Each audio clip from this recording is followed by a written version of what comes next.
इस तफसीलन आगाह करने के लिए उधर कराची में महंगाई का असर खवातीन के बनाव सिंगार पर भी पड़ने लगा है। कॉस्मेटिक्स की बढ़ती हुई कीमतों ने दुकानों पर आई खवातीन को वापस लौटने पर मजबूर कर दिया है। किरण फातिमा की रिपोर्ट।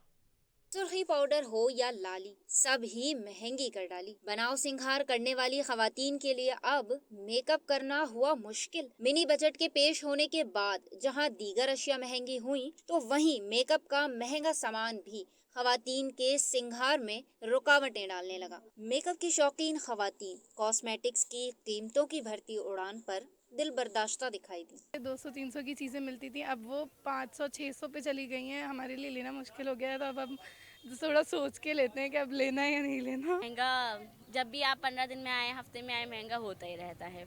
तो इसकी तो कोई वो नहीं है कि जब भी आए आप हर चीज़ में आपको जो है वो बल्कि डबल ट्रिपल इस तरह से रेट बढ़ते रहते हैं। बहुत ज़्यादा एक्सपेंसिव रेट होते जा रहे हैं। बंदा पहले ले लेता था, कुछ चीज़ इतने की थी, था वो 500-600 रुपये बढ़ा दिए गए।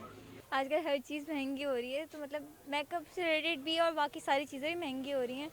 मतलब इतना होना चाहिए कि बंदा अफोर्ड कर ले, पर वो बहुत ज़्यादा एक्सपेंसिव होता जा रहा है दिन ब दिन। बनाव सिंगार करने वाली खवातीन का रश उड़ान भरती कीमतों के बाद अब दुकानों पर न होने के बराबर रह गया है। कैमरामैन शहरोज खान के साथ किरण फातिमा, सच टीवी, कराची।